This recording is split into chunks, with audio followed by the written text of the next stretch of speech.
اللہ اللہ اللہ اللہ اللہ نحمده ونستعينه ونستغفره ونؤمن به ونتوكل عليه ونعوذ بالله من شرور أنفسنا وسيئات أعمالنا من يهده الله فلا مضل له ومن يضلله فلا هادي له وأشهد أن لا إله إلا الله وحده لا شريك له وأشهد أن محمدا عبده ورسوله يا أيها الذين آمنوا اتقوا الله حق تقاته ولا تموتن إلا وأنتم مسلمون يا أيها الناس اتقوا ربكم الذي خلقكم من نفس واحدة وخلق منها زوجها وبث منهما رجالا كثيرا ونساء واتقوا الله الذي تساءلون به والأرحام إن الله كان عليكم رقيبا يا أيها الذين آمنوا اتقوا الله وقولوا قولا سديدا يصلح لكم أعمالكم ويغفر لكم ذنوبكم ومن يطع الله ورسوله فقد فاز فوزا عظيما أما بعد فإن خير حديث كتاب الله وخير الهدي هدي محمد صلى الله عليه وسلم وشر الأمور محدثاتها ألا وكل محدثة بدعة وكل بدعة ضلالة وكل ضلالة في النار يقول الله تبارك وتعالى في محكم التنزيل بعد أعوذ بالله السميع العليم من الشيطان الرجيم بسم الله الرحمن الرحيم قالوا يا أبانا ما لك لا تأمنا على يوسف وإنا له لناصحون أرسله معنا غدا يرتع ويلعب وإنا له لحافظون وقال النبي صلى الله عليه وسلم كما روى الإمام مسلم والترمذي رحمه الله تعالى عن أبي هريرة رضي الله تعالى عنه قال أن النبي صلى الله عليه وسلم قال بادروا بالأعمال فتنا كقطع الليل المظلم يصبح الرجل مؤمنا ويمسي كافرا أو يمسي مؤمنا ويصبح كافرا يبيع دينه بأرض من الدنيا أو كما قال عليه الصلاة والسلام رب اشرح لي صدري ويسر لي أمري واحلل عقدة من لساني يفقهوا قولي رب زدني علما سبحانك لا علم لنا إلا ما علمتنا إنك أنت العليم الحكيم اللهم صل على محمد وعلى آل محمد كما صليت على إبراهيم وعلى آل إبراهيم إنك حميد مجيد اللهم بارك على محمد وعلى آل محمد كما باركت على إبراهيم وعلى آل إبراهيم إنك حميد مجيد اللهم أعز الإسلام والمسلمين اللهم أعز الإسلام والمسلمين وأذل الكفر والكافرين وأذل الشرك والمشركين اللهم احفظ المسلمين في كل مكان اللهم احفظنا واحفظ المسلمين في كل مكان اللهم احفظ بلاد الحرمين الشريفين من كل سوء ومن كل مكروه يا رب العالمين اللهم احفظ بلاد الحرمين الشريفين من كل سوء ومن كل مكروه يا رب العالمين وجميع بلاد المسلمين اللهم أصلح أحوالنا وأحوال المسلمين اللهم أصلح أحوالنا وأحوال المسلمين وأصلح شبابنا وشباب المسلمين وأصلح نساءنا ونساء المسلمين اللهم اشف مرضانا ومرضى المسلمين اللهم اشف مرضانا ومرضى المسلمين وارحم موتانا وموتى المسلمين وارحم موتانا وموتى المسلمين اللهم ربنا ظلمنا أنفسنا وإن لم تغفر لنا وترحمنا لنكونن من الخاسرين آمین یا رب العالمین۔ تمام قسم کی تعریفات حمد و ثنا بڑائی اور کبریائی اس اللہ وحدہ لا شریک کے لیے جو خالق کائنات مالک ارض و سما ہے،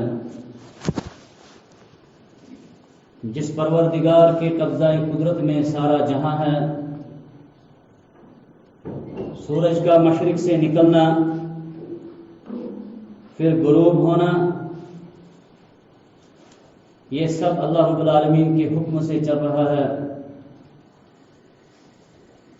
ہمیں بحیثیت مسلمان محمد رسول اللہ صلی اللہ علیہ وسلم کی امتیوں میں سے رکھنا، یہ سب رب العالمین کی مرضی سے ہے۔ اللہ کا ہم اس نعمت پر جتنا بھی شکر ادا کریں وہ کم ہے۔ اللہ کی حمد و ثنا کے ساتھ ساتھ بے شمار درود و سلام ہو آقا مدنی تاجدار مدینہ جناب محمد رسول اللہ صلی اللہ علیہ وسلم کی ذات اقدس پر کہ جن کو رب العالمین نے رہبر و رہنما بنا کر کائنات کی طرف مبعوث کیا، اور آپ علیہ الصلوۃ والسلام کے ذریعے اہل کائنات کی رہبری اور رہنمائی کا بندوبست فرمایا گیا۔ سامعین کرام، آپ علیہ الصلوۃ والسلام نے جو طریقہ کار انسانیت تک پہنچایا وہ دنیا اور آخرت میں کامیابی کا راز بتاتا ہے، کیونکہ دنیا کے اندر اللہ رب العالمین نے ہمیں کسی مقصد کے لیے لایا ہوا ہے۔ اس مقصد کو یاد دلانے کے لیے اللہ رب العالمین نے وقتاً فوقتاً انبیاء کرام بھیجے، اور ان انبیاء کرام میں سے آخری نبی تھے محمد رسول اللہ صلی اللہ علیہ وسلم۔ انہوں نے بھی وہی سبق یاد دلایا جس سبق کے لیے ایک انسان کو رب العالمین نے پیدا کیا تھا۔ صحابہ کرام نے اسلام کو مانا، اس پر عمل کیا، حقیقی طور پر اللہ تعالیٰ کے احکام کی پاسداری کی۔ رب العالمین نے ان کو آخرت سے پہلے دنیا کے اندر کامیابیاں دی، نجات دی، عزت دی، مقام دیا، اور ان کے بعد سے لے کر آج تک 1400 سال گزر گئے۔ 1400 سال میں اگر ہم تاریخ اسلام پڑھتے ہیں، واقعات پڑھتے ہیں، کسی بھی دور میں، کسی بھی زمانے میں مسلمانوں کو دنیا کے بڑی بڑی طاقتور حکومتوں نے، حکمرانوں نے کچھ بگاڑ نہیں سکتے، لیکن جب تک وہ اس تعلیم پر برابر کارے بند تھے جو رسول اللہ صلی اللہ علیہ وسلم لے کر آئے تھے۔ کیونکہ ہماری بات غلط ہو سکتی ہے، دنیا کا قانون غلط ہو سکتا ہے، لیکن رب العالمین کا قانون کبھی غلط نہیں ہو سکتا ہے۔ اللہ نے فرمایا وَلَا تَهِنُوا وَلَا تَحْزَنُوا أَنْتُمُ الْأَعْلَوْنَ إِن كُنتُم مُؤْمِنِينَ۔ صرف ایک کام کریں گے آپ، مومن بن کر زمین میں رہو، آسمانوں والا رب آسمان سے آپ کی حفاظت کرے گا۔ آپ غم زدہ نہ ہونا، پریشان نہ ہونا۔ وقت کا حکمران بڑا ہو، چھوٹا ہو، ظالم ہو، عادل ہو، اس کا ظلم آپ کو کچھ بھی بگاڑ نہیں سکے گا، کچھ نہیں کر سکے گا۔ حجاج بن یوسف، اگر ظلم کا دوسرا نام حجاج بن یوسف پہ رکھا جائے تو شاید یہ زیادتی نہیں ہوگی، بہت زیادتی کی اس نے، بلکہ جلیل القدر غالباً صحابی کو بھی اس نے شہید کیا ہے۔ حجاج بن یوسف ظالم بادشاہ گزرا ہے، جب مکہ کے اندر داخل ہوا بہت ظلم کیا اس نے۔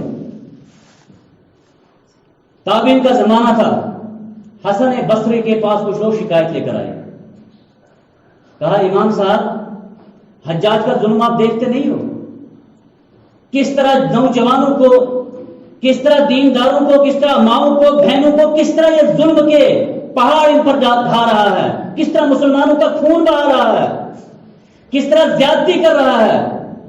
حالانکہ یہ وہی حجاج بن یوسف ہے سامعین کرام جس نے قرآن پر زیر زبر پیش لگایا۔ جب قرآن پہلے نازل ہوا، جب قرآن حضرت عثمان رضی اللہ تعالیٰ عنہ کے زمانے میں جو تحریر کیا گیا اس پر کوئی زیر زبر پیش نہیں تھا، بلکہ آج بھی جو عربی کتابیں ہیں، اسلامک کتابیں ہیں، جو مثال کے طور پر آپ اٹھائیں گے فتح الباری صحیح بخاری کی شرح، یا مجموع الفتاوی شیخ الاسلام ابن تیمیہ کی، یا پھر اس سے پہلے صحیح بخاری صحیح مسلم، ان پر زیر زبر پیش ہے نا، عرب ملکوں میں زیر زبر پیش نہیں لگایا جاتا ہے، وہ اسی طرح عربی پڑھتے ہیں، خالی لکھا ہوا ہے، جیسے ہمارے اردو میں کوئی زیر زبر پیش نہیں ہے۔ قرآن پر بھی زیر زبر پیش نہیں تھا، اس حجاج بن یوسف نے وہ کام کیا تھا، اس پر زیر زبر پیش لگائے۔ اس نے کہا کہ جو اجمی لوگ ہیں، عرب سے باہر رہنے والے لوگ ہیں، وہ قرآن نہیں اس طرح ٹھیک پڑھ پائیں گے، ان کے لیے زیر زبر، عرب والوں کو اس کی زیادہ ضرورت محسوس نہیں ہوتی ہے۔ یہ کام اس نے کیا، لیکن ساتھ ساتھ بہت سے زیادہ ظلم اور شدت اور پریشانی کا شکار کیا اس امت مسلمہ کو۔ حجاج بن یوسف کے ظلم کو دیکھ کر لوگ عالم دین کے پاس آتے ہیں، حسن بصری کے پاس آتے ہیں۔ حالات جب مشکلات میں ہو مسلمان، جب کوئی پریشانی لاحق ہو مسلمانوں کو، آج تک ایسا ہوتا تھا کہ مسلمان عالمی دین کی طرف رجوع کرتے تھے. ہمیں یہ مسئلہ پیش آیا، ہمیں اس وقت حالات یہ بن رہے ملک کے، عالم دین ہمیں کون سا طریقہ اختیار کرنا چاہیے؟ اس وقت ہم اس ملک کے اندر رہ رہے ہیں. اگر اللہ رب العالمین نے کسی کو علم کے ساتھ فقاہت دی ہوگی، سمجھ دی ہوگی، وہ حالات کے مطابق بات کرے گا اور کبھی بھی مسلمانوں کو دشواری اور پریشانیوں میں دھکیلے گا نہیں.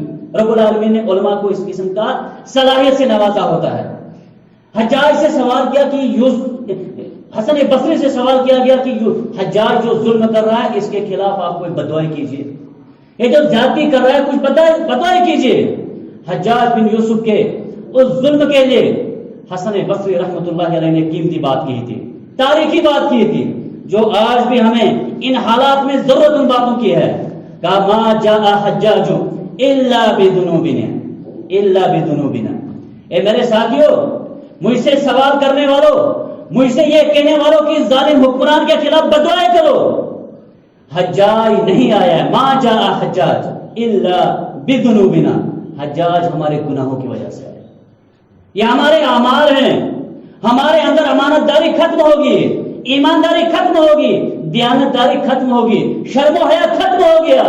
رب العالمین کا قانون ہے، دستور ہے، جب تم آسمان والے رب کی بغاوت کرو گے، زمین میں ایسے حکمران آپ پر مسلط کرے گا جو آپ کو یاد دلائیں گے، آپ کا کوئی مددگار نہیں ہوگا، تب تمہیں رب یاد آئے گا.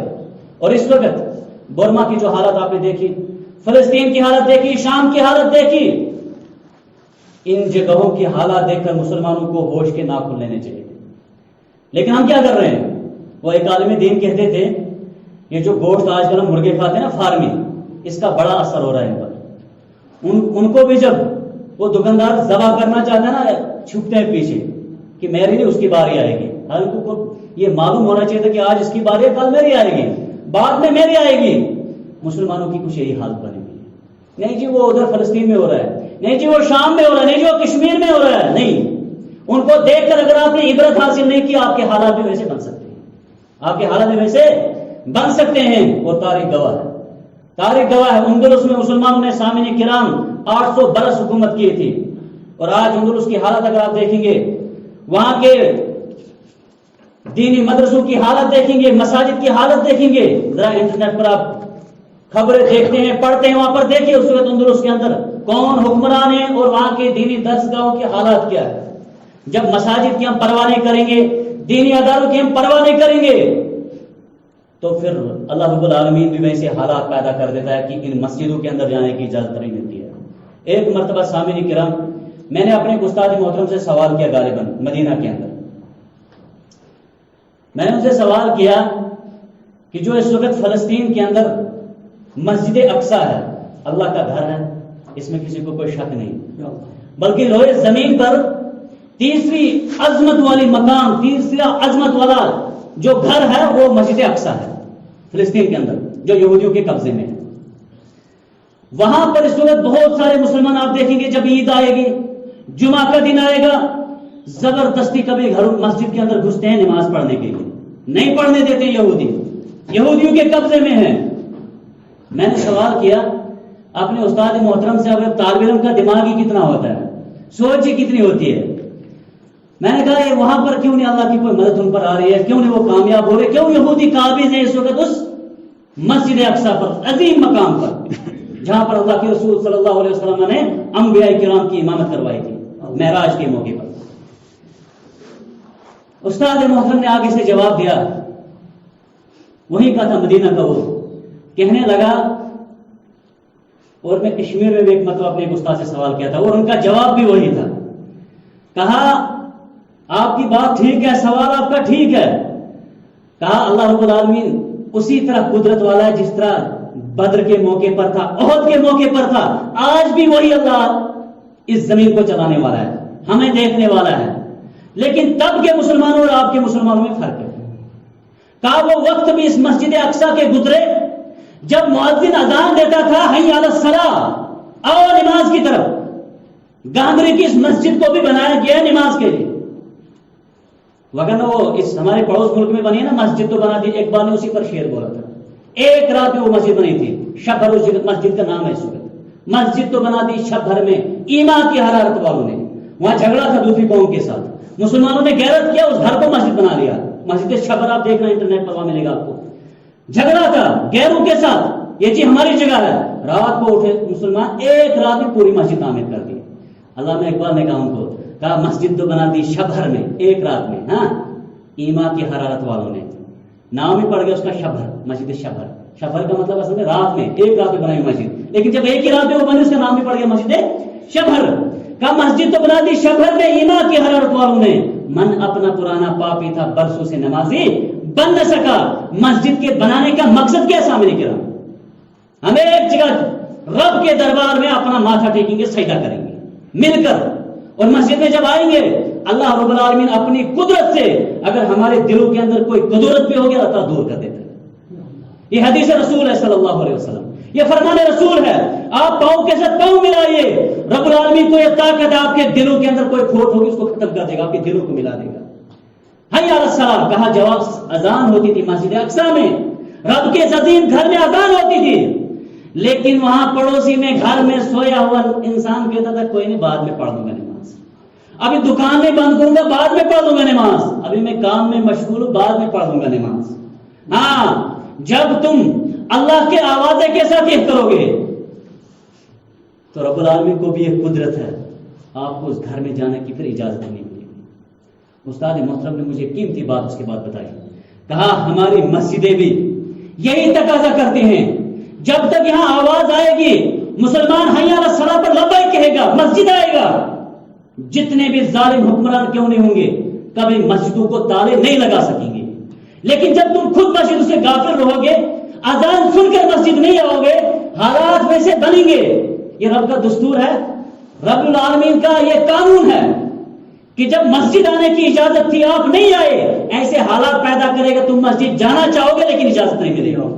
ہمارے ملک کے اندر حالات ہمارے نعروں سے نہیں بدل سکتے ہیں سامنے کی طرف۔ مسلمانوں کو انصاف تو اس سے کبھی انصاف نہیں ملے گا جب تک ہم اپنے اعمال کے ذریعے سے رب سے انصاف نہیں مانگیں گے، کیونکہ رب العالمین جب انصاف نہیں دے گا نا، دنیا کا کوئی قانون انصاف نہیں دے پائے گا، دنیا کو کوئی بادشاہ انصاف نہیں دے پائے گا۔ تو انہوں نے مجھے یہی جواب دیا کہ وہاں پر ایسے حالات گزرے ہیں کہ اذانیں ہوتی تھی، لوگ مارکیٹ میں مشغول ہوتے تھے، ان کو فرصت نہیں ہوتی تھی، دنیا چلانی ہے، ہاں گھر والوں کا نظام چلانا ہے، دنیا کے ساتھ چلنا، یہی تصور یہی بھوت تو مسلمانوں میں بیٹھا ہے آج کہ اگر دنیا کے ساتھ چلنا ہے کوئی مسئلہ نہیں، نماز بعد میں بھی پڑھ دیں گے، گھر میں بھی پڑھ دیں گے۔ کیا صحابہ کرام کو ان کے اولادیں نہ تھی؟ کیا انہوں نے دنیا کے کہیں خطوں پر حکمرانی نہ کی؟ اگر دنیا کو انہوں نے یہ مقام دیا ہوتا جو ہم نے دیا تو شاید ان کو بھی وہ مقام نہیں ملتا، کیونکہ یہ قول عمر ہے جو خلیفۃ المسلمین تھے، دوسرے خلیفہ تھے۔ اس نے کیا کہا تھا؟ میرے آپ کے لیے ان اقوال میں بڑا درس ہے، بڑا سبق ہے، سمجھنا ہے۔ کہا نحن قوم اعزنا اللہ بالاسلام۔ دیکھیں اس بات کو نوجوانوں کو بھی سمجھنے کی ضرورت ہے، خواتین کو بھی سمجھنے کی ضرورت ہے۔ کہا نحن قوم اعزنا اللہ بالاسلام۔ حضرت عمر نے کہا ہم وہ قوم ہیں جن کو رب العالمین نے عزت دی، کس کے ذریعے سے؟ بنگلہ بنانے سے، ہاں بڑی سی گاڑی خریدنے کی وجہ سے۔ آج کے دور میں کس کی عزت ہوتی ہے؟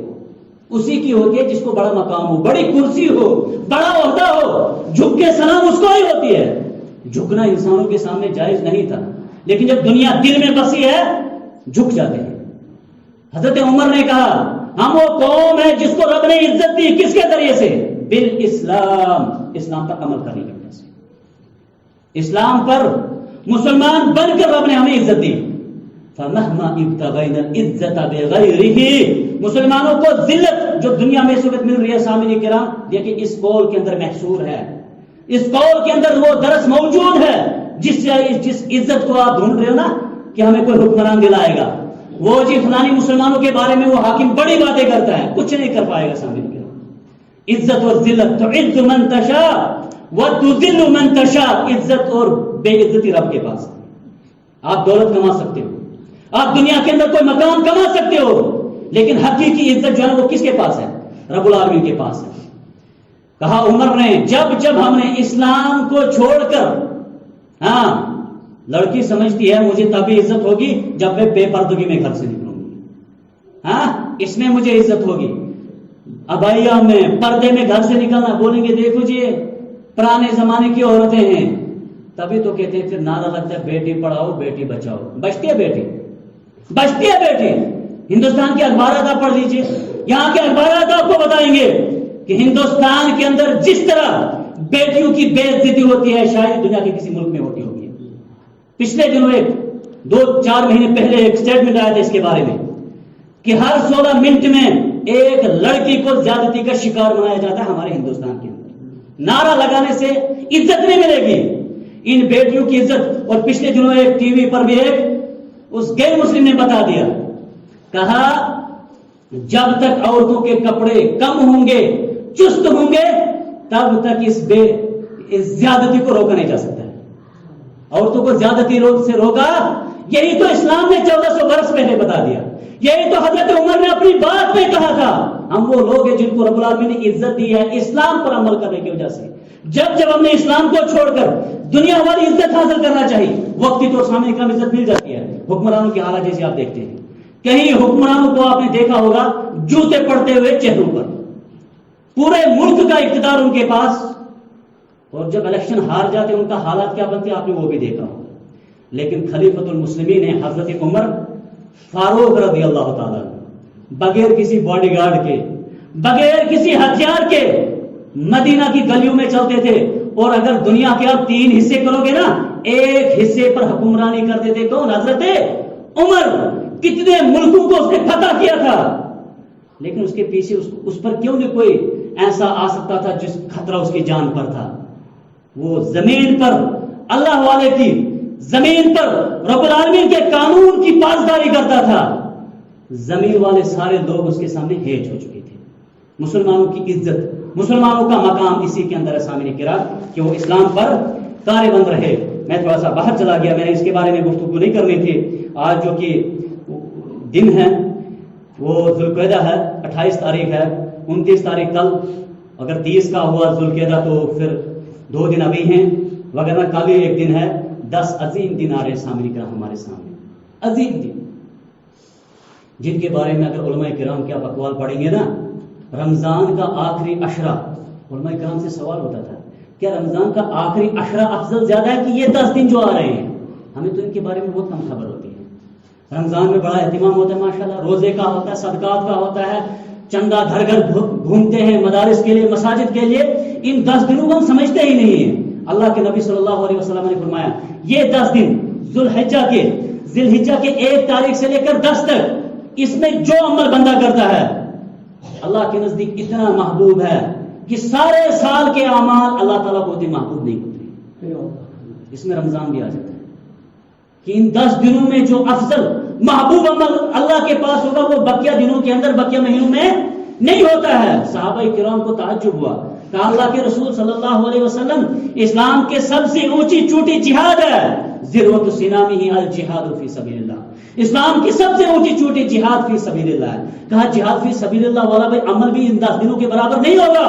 فرمایا نہیں، الا کہ ایسا آدمی جو گھر سے اپنا تمام مال جتنا اس کے پاس ہوگا وہ لے کر نکلے گا اللہ کی راہ میں، پھر اس کا مال بھی اللہ کی راہ میں خرچ ہو جائے گا، خود بھی شہید ہو جائے گا، اس کا عمل مت اس انسان کے برابر ہوگا جو ان 10 دنوں کے اندر کوئی عمل کرتا ہے۔ روزہ رکھا، نفلی روزہ رکھ دیا، صدقہ کر دیا، کسی غریب کو کھانا کھلا دیا، کثرت سے استغفار کیا، کثرت سے اللہ اکبر کہا، الحمدللہ پڑھا، ان 10 دنوں کا بڑا مقام ہے سامنے۔ لیکن مسلمان جو کہ اسلام سے اس وقت دور ہوتے چلے جا رہے ہیں، آج کہاں ان 10 دنوں کا مقام ہے؟ آج تو نوجوانوں کو مقام ہے کہ میرا ساتھی فلانی جگہ پکنک ہے، مجھے بھی وہاں پہنچنا ہے، جتنی مشکلات اٹھانی پڑے، 10 کلو کا بیگ اٹھا کر 4 گھنٹے سفر کر سکتے ہیں۔ دیکھیے سامنے کبھی دنیا داری ہے، یہ دنیا کا دل میں بسنے کی بڑی دلیل ہے۔ رب سے ہدایت مانگ کے اگر ہم، اللہ ہدایت دے دیتا، لیس للانسان الا ما سعى، قرآن کہتا ہے بندے جس کی تو کوشش کرے گا وہ رب تجھے عطا کرے گا۔ تو کوشش کرتا مجھے فلاں جگہ پہنچنا ہے، 10 گھنٹے کا پیدل سفر تو پہنچ جاتا ہے کیونکہ تو نے کوشش کی۔ اگر تو کوشش کرتا مسجد میں پہنچنے کی صبح فجر کے وقت جماعت کے ساتھ، واللہ اللہ تعالیٰ آپ کو توفیق بھی دے دیتا. کبھی الارم رکھ دیتا کہ میں نے مسجد میں جماعت کے ساتھ فجر کی نماز پڑھنی ہے، اللہ توفیق دے دیتا. لیکن وہ کوشش کبھی کی ہی نہیں. اٹھا دیا گھر والوں نے الحمدللہ، نہیں اٹھایا کوئی مسئلہ ہی نہیں، کوئی مسئلہ ہی نہیں، کیونکہ دنیا دل میں گھر کر چکی ہے. سیر و تفریح ایک عجیب حالت بنا ہوا ہے ان دنوں کے اندر. 2 سال مسلسل ہو رہے ہیں. نوجوان بھی دکھ رہا ہے، مائیں بہنیں بھی دکھ رہی ہیں، بزرگ بھی دکھ رہے ہیں پہاڑوں کی طرف فلانے جگہ. ان جگہوں جانے کے آداب ہے سامنے کرام، شریعت کے کچھ احکام ہے سامنے کرام. آج انہیں احکام کی دھجیاں اڑائے جا رہے ہیں اور کہہ رہے ہیں مولوی صاحب کو واز نہیں کرنے آتی ہے، یہ لوگوں کی اصلاح نہیں کر پا رہے ہیں. کہاں سے اصلاح ہوگی؟ 4 دن کا دورہ ہوتا ہے، گانا ہے، ناچ ہے، بے حیائی ہے. جمعہ کے 1 گھنٹے سے آپ قوم کو سدھارنا چاہو گے، یہ آپ کے خواب ہیں، کبھی یہ ہو نہیں پائے گا، کبھی ہو نہیں پائے گا. اس کے کچھ آداب تھے سامنے کرام. سیر و تفریح منع نہیں تھا. میں نے قرآن کریم کی وہ آیات سورہ یوسف کی پڑھی جن کے اندر یہی ذکر ہے کہ سیر و تفریح منع تو نہیں ہے، اسلام کے اندر منع نہیں ہے، لیکن اس کے کچھ آداب ہیں. ہمیں تو اسلام آداب سکھاتا، باتھ روم میں کس طرح جائیں گے، آپ کس طرح کھانا کھائیں گے، آپ کس طرح سوئیں گے. تو کیا سیر و تفریح کے آداب اسلام کے اندر نہیں ہو سکتے ہیں؟ یہ تو مکمل ضابطۂ حیات ہے. قرآن کریم مکمل ضابطۂ حیات، پیدائش سے لے کر وفات تک اس کے کوئی ضوابط ہیں سامنے کرام. مختصر میں آپ کے سامنے ذکر کروں گا، وقت بھی جا رہا ہے. سیر و تفریح کے آداب. سورہ یوسف کے اندر یعقوب علیہ السلام کے بیٹوں نے کہا قالوا یا ابانا ما لک لا تأمنا علی یوسف وانا له لناصحون. یعقوب علیہ السلام وقت کے پیغمبر تھے، اس کے 10 بیٹے تھے، 11واں تھا یوسف علیہ السلام. سورہ یوسف اور زوئے زمین کے اندر آدھی خوبصورتی رب العالمین نے یوسف علیہ السلام کو دی تھی. نوجوانوں کو، جو والدین جن کو رب العالمین نے اولاد سے نوازا ہے سامنے کرام، میری ایک یہی بات اگر آج آپ یاد کر کے لے جاؤ گے، اسی پر اگر ہم نے عمل کر دیا انشاءاللہ بہت ساری رب کی برکتیں ہم پر نازل ہوں گی، رحمتیں نازل ہوں گی، خیر سے اللہ نوازے گا. جن کو رب العالمین نے بیٹوں سے نوازا ہے، ہمیں بھی اکثر اپنے اساتذہ نصیحت کرتے تھے، جن کو بیٹوں سے نوازا ہے بیٹیاں نہیں ہوں گی. سورہ یوسف کم سے کم ان کو سورہ یوسف کی تفسیر پڑھا دینی چاہیے. کس عمر میں؟ 5, 6, 7 سال کی عمر میں. سورہ یوسف کی تفسیر ترجمہ کم سے کم ان کو سکھا دینا چاہیے. اللہ تعالیٰ آپ کے بیٹوں کو انشاءاللہ بے حیائی سے روکے گا، بربادی سے روکے گا، تباہی سے روکے گا. جن کو رب العالمین نے بیٹیوں سے نوازا ہے سورہ نور کی تفسیر پڑھا دینی چاہیے کم عمر میں. کچھ ایسی باتیں سامنے کریں اس کے اندر جو بچوں کے دلوں میں بیٹھ بھی جائیں گی اور انشاءاللہ اس پر عمل بھی کریں گے. کیونکہ وہ جو چھوٹی عمر ہوتی ہے نا، اس وقت وہ ہری شاخ ہوتی ہے، جہاں گھمانا چاہو گے وہی گھومتی ہے. گانے کی طرف لگاؤ گے گانا ہی سنتا رہے گا ساری زندگی، نماز کی طرف لگاؤ گے نماز ہی پڑھتا رہے گا. یقین جانیے سامنے کرام، اسلاف کے ہمارے پاس واقعات موجود ہیں.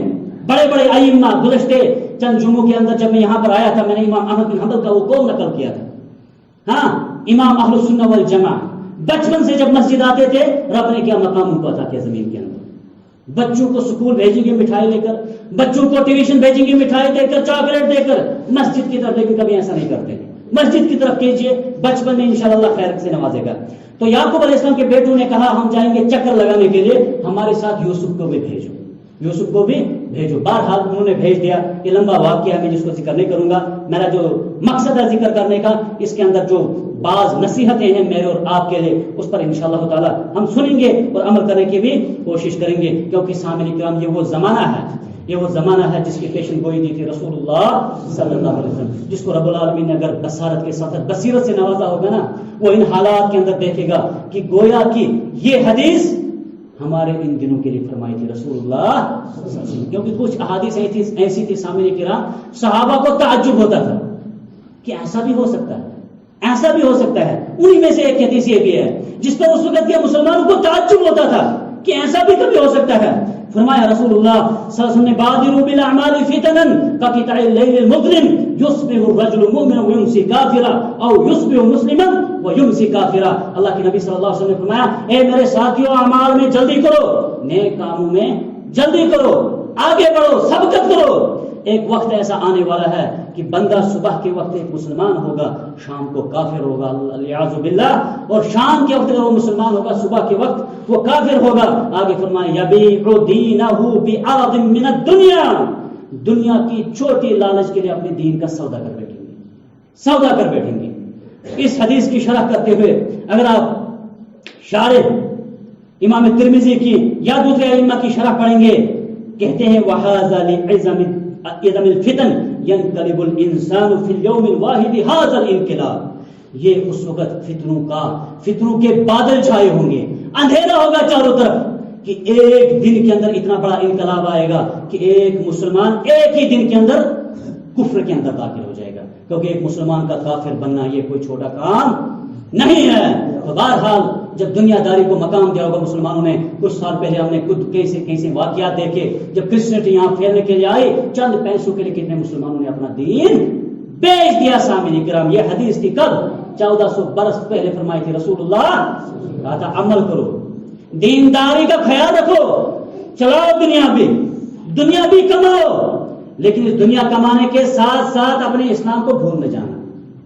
ہاں، آپ ڈاکٹر بنو گے، اس میں اسلام کا اعتراض نہیں ہے، سامنے وقت کے حکمران بن جاؤ گے، واللہ کر کے اسلام کا اعتراض نہیں ہے۔ ہاں، پروفیسر، لیکچرر، ڈاکٹر، ماسٹر، کچھ بھی بن جاؤ گے، اسلام کا اعتراض نہیں ہے، لیکن اس پیشے کے ساتھ ساتھ آپ مسلمان بھی ہونے چاہیے۔ ماسٹر بھی ہے، مسلمان بھی ہونا چاہیے نا، ڈاکٹر ہے، مسلمان بھی ہونا چاہیے نا۔ آج کیوں تباہی اور بربادی ہے سامنے کی طرف؟ ہاں، جب حرام تھوڑی عام ہے، ہمیں حرام زیادہ کس میں نظر آتا ہے؟ بلاغ کے اندر، بس باقی ڈپارٹمنٹ میں حرام نہیں ہے، رینو کے اندر حرام ہے۔ اس ڈاکٹر کو کون سے حلال کمائی ہوتے سامنے کرام؟ ہسپتال میں جو مریضوں کے ساتھ دھوکہ فراڈ کرتے ہیں، پرائیویٹ بیٹھ کر جو فیس لیتے ہیں، ہمارے ایک استاد محترم کہتے تھے یہ حرام ہے، مطلق حرام۔ اگر وہ چوری کرے گا، پرائیویٹ میں جس طرح پیسے لیتا ہے وہ سیم اس کے لیے۔ اور پھر اخبارات کے اندر خبر بھی چھپی تھی بڑی عجیب، کہا تھا جس ڈاکٹر کی دوائی اس کی کلینک کے علاوہ دوسری جگہ نہیں ملے گی، سمجھ لینا وہ دلال ہے کسی کمپنی کا، وہ آپ کا خیر کا نہیں ہوگا۔ میرے الفاظ تھوڑے تلخ ہوں گے، دوسرے الفاظ میں نقل کر رہا ہوں، میرے ذاتی الفاظ نہیں ہے، سامنے کر رہا ہوں، غلط نہیں ہو رہا ہے۔ اگر ڈاکٹر ہے، اگر یہ مسلمان ہوتا، یہ ہسپتال کے اندر غریب کا خیال رکھتا، آسمان والا رب نے ہمارے اوپر یہ مہنگائی، بے روزگاری، ظلم کے پہاڑ نہ ڈھاتا۔ شکوے شکایت ان سے کرنے کی ضرورت نہیں ہے، اپنے اعمال کو درست کرنے کی ضرورت ہے سامنے کی۔ اور تحفۃ الاحوذی کے اندر اسی حدیث کی شرح کرتے ہوئے امام فرماتے ہیں اے حقیقتاً، کیا وہ ایک مسلمان صبح ہوگا شام کو کافر، کیا وہ حقیقی کافر ہو جائے گا کہ خالی ان کے اعمال کرے گا؟ کہا حقیقی طور پر بھی وہ کافر ہو جائے گا، نام تبدیل کر دے گا۔ اور ایسے واقعات سامنے کا آپ نے دیکھے ہوں گے۔ آگے کہا یا پھر وہ کچھ ایسے کام کرے گا جو کافر کرتے ہوں گے، کافر کون کون سے کام کرتے ہیں؟ کیا مسلمان بھی وہ کام کرتے ہیں؟ ہاں، گانا سنتے ہیں، مسلمان بھی سنتے ہیں۔ ہاں، نشاور چیزیں کافر استعمال کرتے ہیں، ڈرگز غیر مسلم استعمال کرتے ہیں، مسلمان بھی کہا وہ وہی کام کریں گے جو کفار والے کام کرتے ہوں گے۔ یہ فتنوں کی یہ طوفان ہوگا، اندھیرا ہوگا، سمجھ نہیں آتے ایک مسلمان کو کہ سگریٹ حرام ہے کہ حلال ہے، گانا حرام، بے پردگی سے گھر سے عورت کا نکلنا حرام کا سامنے کرا۔ لیکن جب فتنے ہیں، بے حیائی ہے، سمجھتے ہیں جو پردے میں ہیں، کہتے ہیں ان کے پاس یہ دقیانوسی والی ہے، باتیں بھی ہیں، سوچ بھی ہے، پرانی باتیں ہیں، پردہ کرنا عورت کو۔ ارے اس بے پردگی سے ہی تو ذلتیں اور پریشانیاں ہیں۔ اور آگے اسی حدیث کی شرح میں اور یہ الفاظ بھی ذکر کیے، کہا ایسا بھی ممکن ہے محرمن یصبح محرمن ما حرمہ اللہ ویمسی مستحلا ایاہ، یا پھر اس حدیث کا معنی یہ ہے کہ صبح کے وقت وہ اس حال میں ہوگا کہ جو چیز رب نے حرام کی اس کا عقیدہ ہو یہ چیز حرام ہے، گانا حرام ہے۔ صبح کے وقت وہ کیا کہے گا؟ گانا حرام ہے، لیکن شام کے وقت گانا سننے والوں کے ساتھ ہوگا۔ یہ حدیث کا معنی ہے۔ شام کے وقت وہ کہتا ہوگا نہیں، مسلمان کے لیے جائز نہیں ہے کہ وہ نماز کو، مرد مسلمان کے لیے جائز نہیں ہے کہ وہ نماز کو باجماعت نہ ادا کرے، گھر میں اس کی نماز نہ ہونے کے برابر ہے، نہ ہونے کے برابر ہے، وہ مسجد میں نماز پڑھے گا، لیکن صبح کے وقت اس کی نیند اتنی پیاری ہوگی کوئی نہیں جی، گھر میں بھی نماز آ جاتی ہے۔ یہ بھی حدیث کا معنی نقل کیا ہے، اور اسی قول کو امام حسن بصری نے راجح قرار دیا کہ ایسا ہی ہوگا۔ صبح کے وقت وہ چیز اس چیز کو حرام سمجھتا ہوگا، شام کو جائز سمجھتا ہوگا، شام کو حرام، صبح جائز سمجھتا ہوگا۔ تو یعقوب علیہ السلام نے اپنے بیٹوں کو بھیجا، لیکن ساتھ میں ان کو کہا مجھے خوف ہے، تم میرے بیٹے یوسف کو بھی لے جاؤ، لیکن مجھے خوف ہے اس کو کوئی چیز نقصان پہنچائے، کوئی جانور کھا لے گا۔ یعقوب علیہ السلام نے ان سے گارنٹی لی، کہا میرے بیٹے کو اپنے ساتھ لے جاؤ، سیر و تفریح کے لیے، پکنک کے لیے لے جاؤ، لیکن اس کی جان کو کوئی چیز نقصان نہیں پہنچانی چاہیے۔ انہوں نے وہاں سے کیا کیا؟ عہد و پیمان لیا، کہا ہم آپ کے بیٹے کی حفاظت کریں گے، کسی جانور کے حوالے نہیں کریں گے۔ تب سیر و تفریح کے لیے گئے۔ یعقوب علیہ السلام کو ڈر تھا کہ اس کی جان کو خطرہ ہے، واللہ کر کے آج جان کا خطرہ نہیں، ایمان کا خطرہ ہے۔ جب کسی باپ کا بیٹا، کسی کا بھائی گھر سے نکلتا ہے پکنک، وہ خیال کرے کہیں ایسے لوگوں کے ساتھ یہ چلا نہ جائے کہ اس کے ایمان کا جنازہ نکل جائے۔ اچھا خاصا بھلا ہوتا ہے، اور ہم سنتے تھے اپنے بزرگوں سے، آج بھی کہتے ہیں کہ ان پہاڑوں پہ جا کر کبھی ہم توبہ کیا کرتے تھے، رب سے بارشیں مانگا کرتے تھے، اور آج اتنی بے حیائی، اتنی بے غیرتی عام ہو چکی ہے۔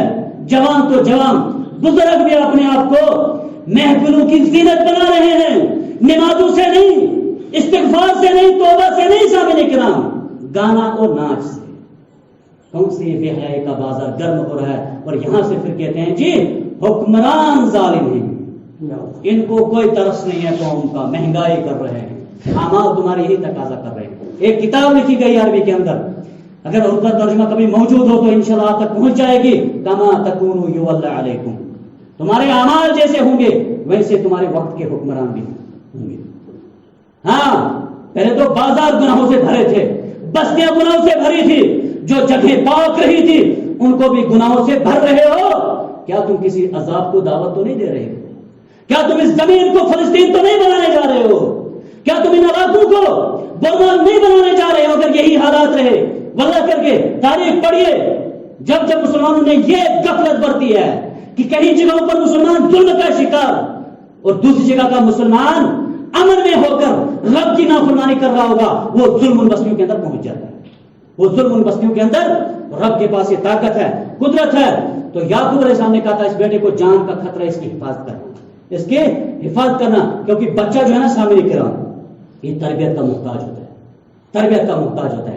جمعہ کے دن کے اندر ایک ہوتی ہے یاد دہانی، جمعہ کے دن کے اندر ہم کسی بچے کو اسلامی تربیت کی طرف نہیں لا سکتے سامنے ایک گھنٹے کے اندر، 23 گھنٹے، بلکہ پورا ہفتہ یہ رہے گا بے حیائی کے ساتھ۔ ایک گھنٹے میں والدین سوچیں گے اس کو میں دیندار بنا لوں گا، یہ خواب و خیال ہے، کبھی ایسا ممکن نہیں ہو سکتا، سامنے کرام نہیں ہو سکتا ممکن، بلکہ اتنے دنوں میں، اتنے وقت میں، جتنا دنیا میں کتنا رہنا ہے سامنے کرام، 60 70 80 سال، اس سے زیادہ کوئی نہیں رہتا۔ یہاں پر انہوں نے مسجدیں تعمیر کی، اللہ تعالیٰ بزرگوں کو جنت الفردوس عطا کرے، انہوں نے جو قربانیاں دی ان کو قبول کرے۔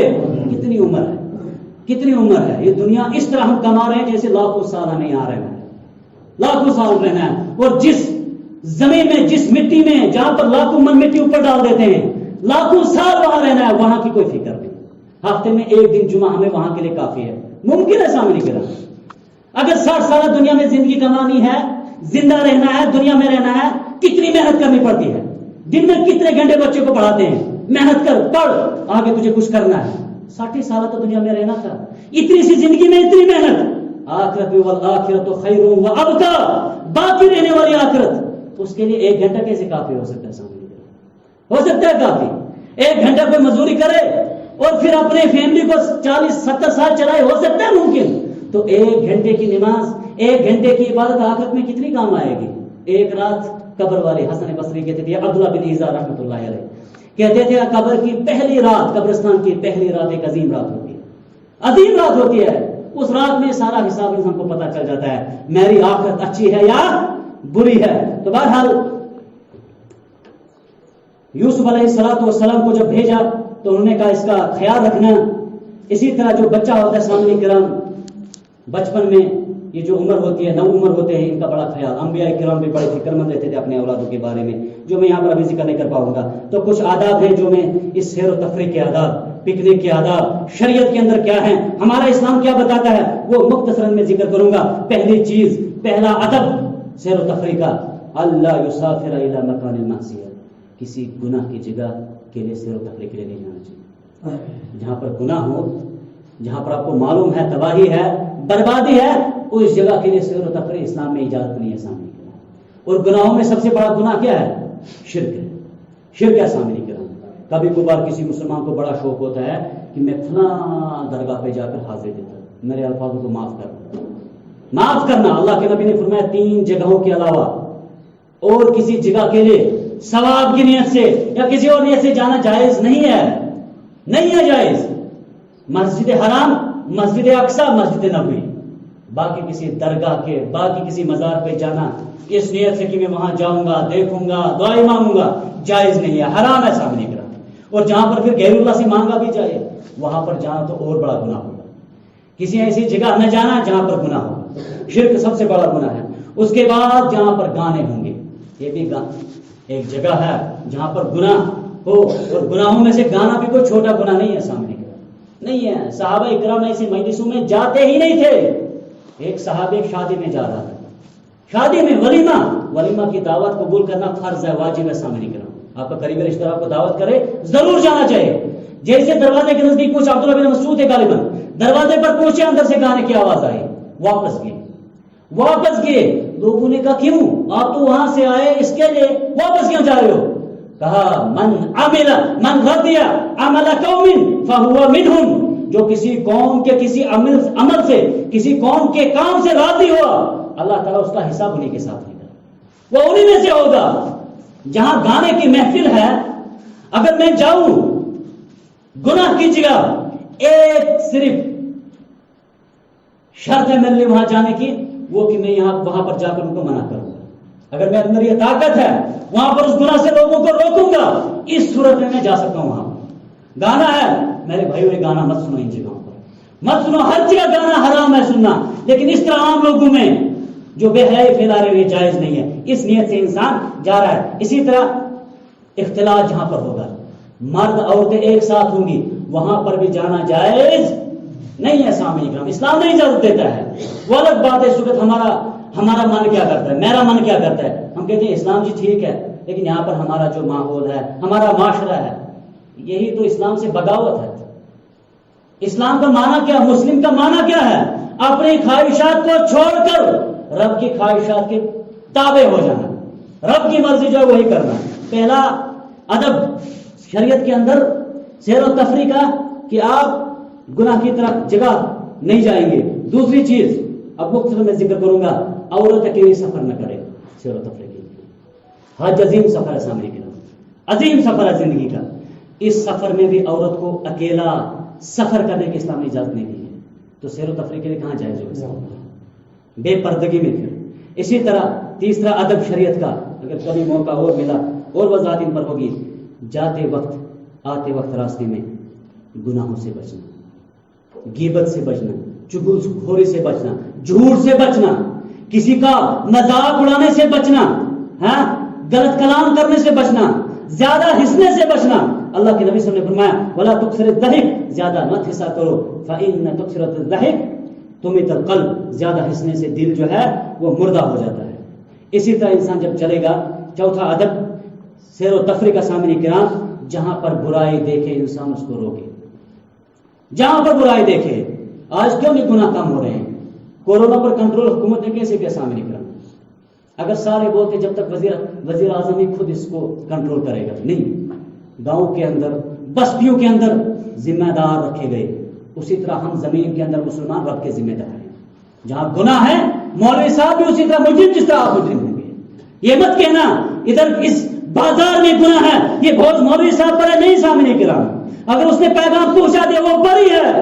مجرم وہ ہوں گے جو اس گناہ کو دیکھ کر خاموش رہتے تھے، خاموش رہتے تھے۔ من رأى منکم منکرا، اللہ کے نبی نے فرمایا تھا تم میں سے جو بھی برائی دیکھے، وہاں پر نہیں کہا کہ عالم ہونا چاہیے، مولوی صاحب ہونا چاہیے، جو برائی دیکھے اگر طاقت ہے اس کو ہاتھ سے بدل دے۔ یہ کیا بے حیائی ہے؟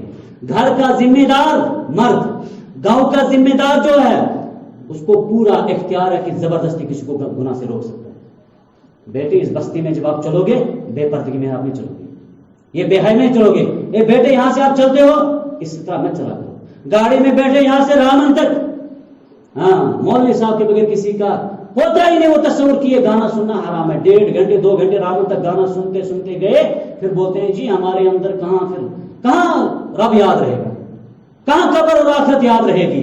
1.5 گھنٹے 2 گھنٹے گانے سننا، تو وہاں پر ذمہ دار ہے سامنے کرام، ہم منع کریں۔ طاقت ہے. اگر کسی فتنے کا خدشہ ہے, غیر مسلم ڈرائیور ہے, کچھ اور ہو سکتا ہے, تب خاموش رہیں, لیکن کم سے کم دل کے اندر ایک خیال رکھے کہ کاش یہ گناہ نہ کرتا. اسی طرح پانچواں ادب, راستے میں کوئی تکلیف دہ چیزیں ہو, ایک مسلمان کو ادب سکھایا گیا.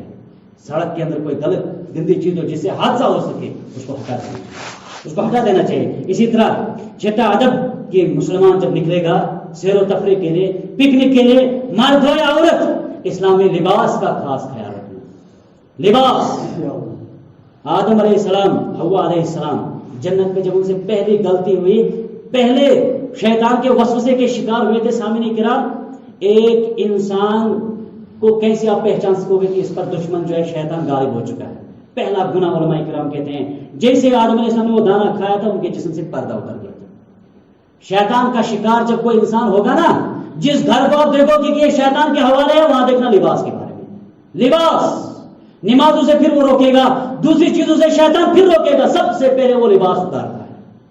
بیٹی کے تصور میں ڈالے گا, کیا ابایا ڈال, ہاں چست لباس ہو, تنگ لباس ہو, کم لباس ہو.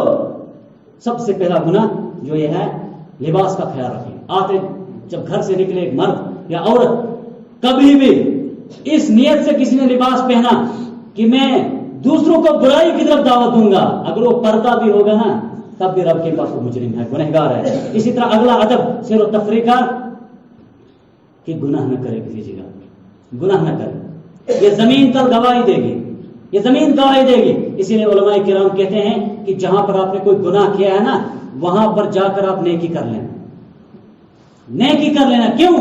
جب قیامت کے دن یومئذ تحدث اخبارہا, جب یہ زمین آپ کے خلاف گواہی دے گی کہ اللہ فلاں دن اس نے میرے اوپر یہ گناہ کیا تھا, فلاں دن. پھر کتنے گانے سنتے ہیں سفر میں آتے جاتے, کب سامنے کرام ان جگہوں پر جا کر ہم نقلیں پڑھیں گے, ذکر کریں گے تاکہ کل ہمارے بارے میں اچھی گواہی دیں گے. ان جگہوں پر گناہ نہ کرو, کیونکہ کل یہ زمین گواہی دے گی. جب زبان کو اللہ تعالیٰ بند کر دے گا, جب زمین, یہ انسان کے اعضاء گواہی دیں گے. اگر آپ تفسیر پڑھیں گے فعلت کذا فی یوم کذا علی الارض کذا, یہ ہاتھ بولے گا اے انسان فلاں دن فلاں وقت فلاں جگہ پر آپ نے فلاں گناہ کیا تھا. زبان اس وقت نہیں چلے گی. لہذا ان جگہوں پر جا کر گناہ نہ کرے. سامنے کرام, نماز پڑھ لے, نفل پڑھ لے, انشاءاللہ تعالی یہ ہمارے خیر کی نشانی ہوگی. اسی طرح گناہ کی نیت سے بھی کہیں نہیں جانا چاہیے کہ ہم وہاں پر جائیں گے, پھر فلانے فنکشن کریں گے, پھر ڈھول, پھر بکواس, یہ تمام تر چیزیں اس نیت سے نہ نکلے. اگر راستے میں موت بھی آ گئی تو کیا انجام ہوگا. اور اسی طرح اگلا ادب کہ جاتے وقت ان جگہوں پر عبادات سے کوتاہی مت کرنا, سستی مت کرنا. بس شیطان طاق میں رہتا ہے کس دن ایک وقت کی نماز آپ سے چھوٹ جائے, بس پھر اس کے لیے موقع بن جاتا ہے آگے وہ کہیں نماز سے آپ سے چھڑوا سکتا ہے. ایک نماز, اسی لیے اسلاف میں ہوتا تھا, غالباً حسن بصری رحمۃ اللہ علیہ کی سعید بن المسیب کہتے ہیں جب ان سے ایک مرتبہ نماز عصر کی چھوٹ گئی جماعت کے ساتھ رونے لگے, جیسے اس پر کسی کا ماتم آ گیا تھا, مصیبت آ گئی تھی. لوگ اس کو سہارا دینے گئے, کہا کچھ نے اللہ سے معافی مانگی. بڑے عالم تھے, صحابی کے داماد تھے ابو ہریرہ کے, رونے لگے. لوگ اس کو تسلیاں دینے لگے اور انہوں نے قیمتی بات کی. کہا اگر ہمارا کوئی قریبی رشتہ دار مر جاتا ہے, ہزاروں لوگ ہماری تعزیت کرتے ہیں, لیکن جب ہمارا دین کا معاملہ, دین کی مصیبت آتی ہے, اس وقت کم لوگ ہمارے پاس آتے ہیں. حالانکہ دین کی مصیبت دنیا کی مصیبت سے زیادہ بڑی ہے. تو اللہ تعالیٰ سے دعا کرتے ہیں کہ پروردگارہ ہمیں دین اسلام کو سمجھنے کی توفیق عطا فرما, اس پر عمل کرنے کی توفیق عطا فرما.